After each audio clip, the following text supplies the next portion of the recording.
What's up everybody, it's me, Haley Bree, and today I'm trying something new. It's been 11 months since my last video, and even then it was just something lame I did for a school project. But today I'm trying my hand at a voiceover on a speed paint that I put together a couple days ago. All of the footage that I got added up to around 13 hours, even though I do think it was more because some of it got cut out. But I did it all over the course of 4 days, so at least it wasn't too painful on my back, always slouched and leaning over my drawing tablet. This speed paint is of the 6 Stardew Valley bachelors you can date and marry in the game, and I do plan on posting the one I'm working on for the girls because by pride, am I right? Girls are pretty, I don't know what to say. If you don't know what Stardew Valley is, it's a really cute farming simulator type pixel game, except there's a lot more to it, like farming and fishing, building relationships, and there's even a whole bunch of challenges. There's a bunch of big ones, like completing the community center, and or really small ones, like finding something for somebody in the town. One example would be to find the mayor's shorts when we really know that they're boxers. And when you find them, it kind of reveals a little bit of a story. And personally, I like to spend all my time trying to get achievements and every single item in the collections tab in the menu. I'm also currently trying to get one of every shirt, pants, and hat in the game to go in my dresser. But onto the art. You saw me do the second sketch layer first to refine the lines of my first sketch so that my final line art layer, this one that you're looking at right now, would be nice and clean. The most difficult part of the speed paint for me was how many characters there are. Before this summer, the most characters I'd ever have in one of my digital pieces or traditional drawings was either 2 or 3.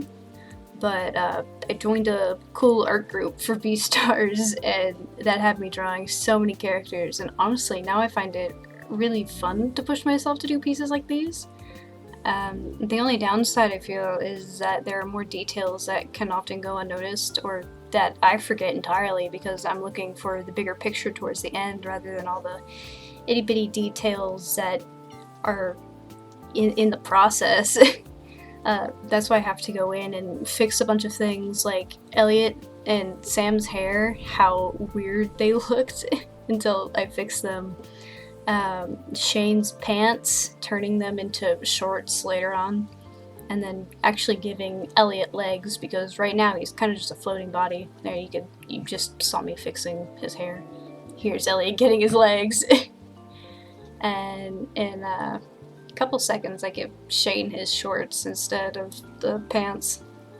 Here you see me starting to block in some of the colors. Like I just pick skin tones and clothing colors to act as some sort of like placeholders for when I zoom in and start redefining all of the colors and making sure I'm staying within the lines and the light shading in the hair and things like that I do.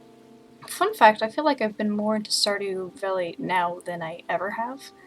Like, it's really calming and stress relieving to me, especially with everything going on in the world right now.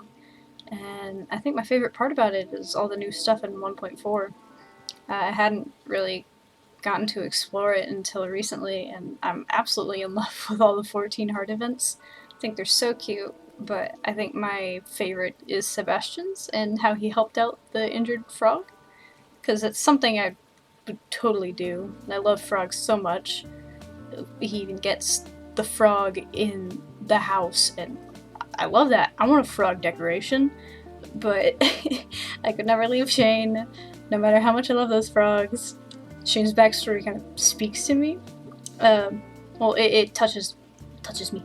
Not the alcoholic part, but the dealing with depression and being able to conquer it. And it really gives me hope, even just for a simple video game character. At this point right here, I think I just reached my 9-hour mark, and I checked back on my recording software to pause so I could go do something. and I saw it said disk full, so I was like, well, fuck, I can't do shit about it now. And I continued on. So basically the only thing you missed was that I added an orange overlay. Well, it was a gradient from yellow to orange to red, kind of like the glow from the beer I did. And I added a point where the light source would be, though I didn't end up putting it in the background, and the shading on Sebastian and Sam. Luckily the shading part didn't take too long, and neither did the background, both of which I'm very proud of, if I do say so myself, but we're not in the background yet, so I'm not going to talk about it.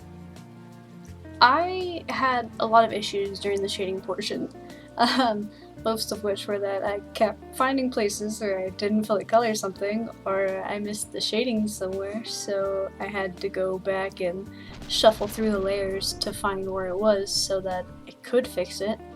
I did miss a whole bunch of colors, and it kept throwing me off because I was like, where is this? But I don't use too many layers to begin with, so I mean, it was relatively easy finding it. But background time! This reference picture that I'm using is somebody's screenshot from inside the saloon, and I used it quite a bit to get a good idea of what the inside of the saloon looks like, because I can't remember it from memory.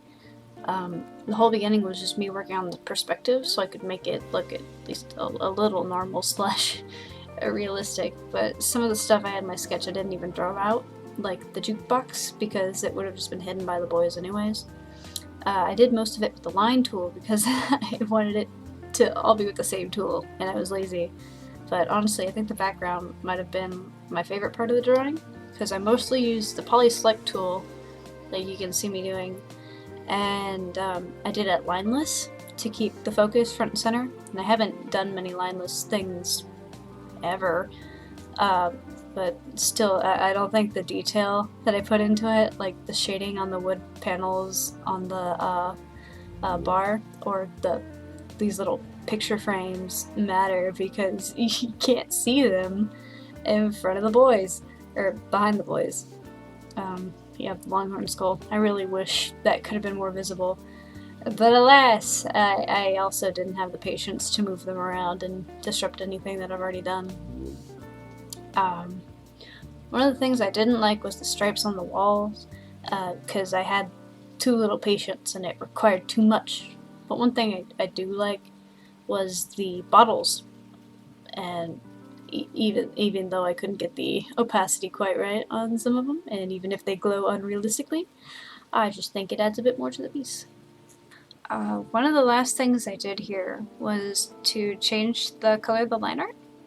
It makes it just a bit softer, and all the different pieces of the line art surrounding the colors were just made a little bit darker so that they're coherent. I think it makes the final product look just that much better instead of having that harsh dark blue outline. And honestly, I think it makes the piece look more interesting. Don't get me wrong, I like it when my art has the black or flat colored line art sometimes, because it can look really cool when done right, but I think that little bit of effort in coloring it goes a long way, and I think it creates a really cool effect sometimes. That was me fixing Alex's mouth, fixing the shading, adding some more overlays that some I don't even keep, and that's it. That's it for my video. Here's the Windows Movie Maker quality Ken Burns effect to show the final picture. I really hope anyone who watched this likes it. And I don't know, if you'd like to subscribe, I guess you can. I'll put my tags in the description because I'm more active on Instagram and will actually post there. But thank you so much for watching, and I really hope I can start doing YouTube more often. Bye!